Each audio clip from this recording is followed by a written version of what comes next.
Bienvenue, chers collègues, à cet événement public qui a lieu dans le cadre de notre nouveau projet de recherche Risque, qui s'intéresse à la gestion des risques, la démocratisation de la prise de décision publique et la prise de décision fondée sur des données probantes.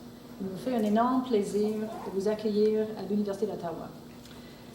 For those who don't know me, my name is Monica Gattinger. I'm the director of the Institute for Science, Society and Policy. I'm also an associate professor at the School of Political Studies. And for those who aren't familiar with the Institute for Science, Society and Policy, I'll just give you a brief introduction to the Institute. We're a cross-faculty institute exploring the crosswalks between science, society, and policy. Our network includes professors, researchers, practitioners, and students from multiple faculties, disciplines, and policy fields.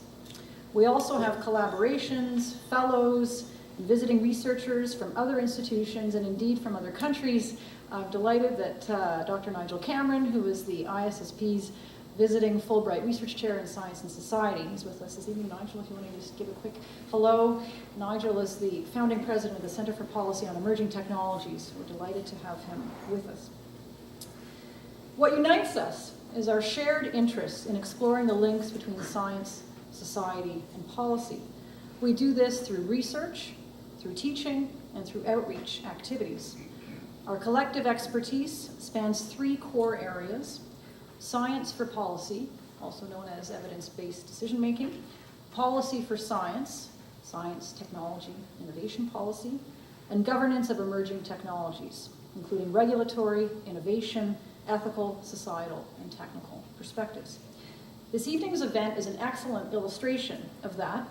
This event and the public lecture that we are about to hear brings together scholars, senior practitioners, students, and others interested in a particular nexus of science, society, and policy: the intersection of risk management, democratization of decision-making, and evidence-based decision-making.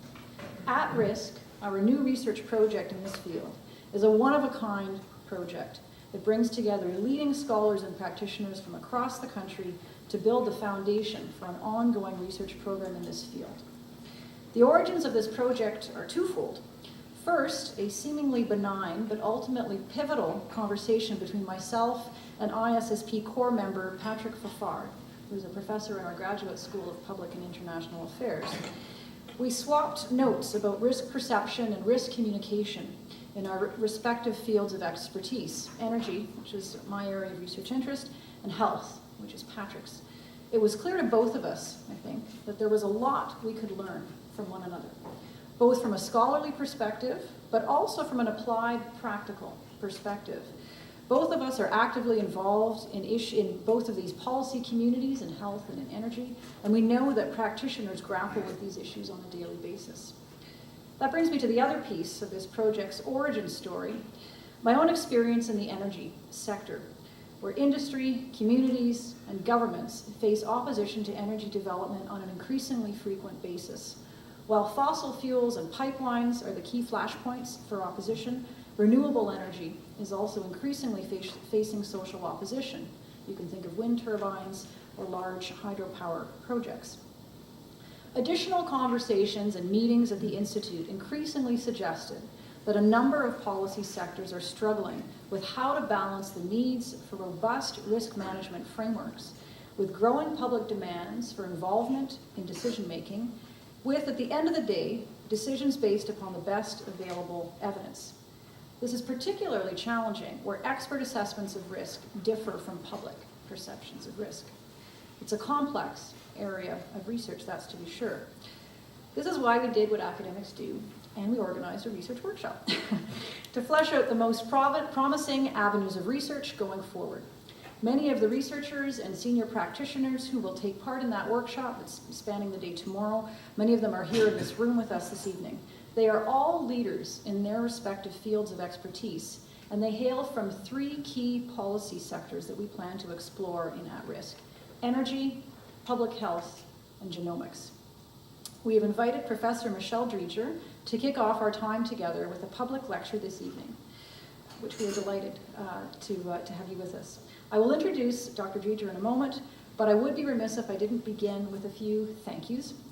The full court press of thank yous will come after her talk, but for now, I must share with you that we have to thank the Social Sciences and Humanities Research Council for a connection grant and support of the workshop. It would not be possible for us to hold this without the support of SSHRC, so we're tremendously grateful to that. We'd also like to thank our partners to date in At-Risk, Genome Canada. I think we've got some folks here from Genome Canada, and the Geological Survey of Canada.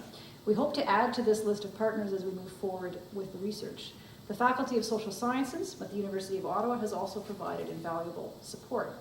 Finally, a very special thanks to Genome Canada for defraying the costs of the reception this evening. I heard a few folks at the back say, you better stop serving us food or we'll never come and sit down. So we told them to stop serving the food. We really appreciate Genome Canada's support for that.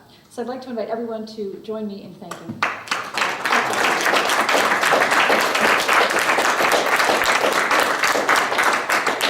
And now it gives me great pleasure to introduce Professor Dreger.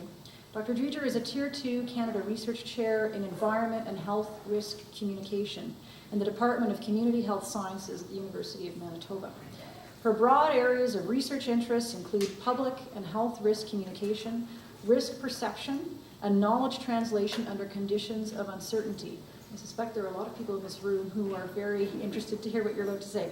Equally embedded in this program of research is the role that trust plays in the individual or organization that is doing the communication. Drawing primarily on qualitative methods, her research focus involves the study of how new and emerging risk controversies develop in science, policy, and public forums. Her research explores these aspects in both general population and Métis contexts. She has a number of funded research projects looking at public risk communication concerning pandemic H1N1, as well as looking at how decision makers navigate uncertainty in policy decisions involving different cancer control and multiple sclerosis treatments. She's particularly interested in how risk communicators can meaningfully engage public audiences to enable informed decisions about risk recommendations, which is precisely why we invited her to give us this keynote address this evening. So without further ado, please join me in welcoming Michelle to the stage.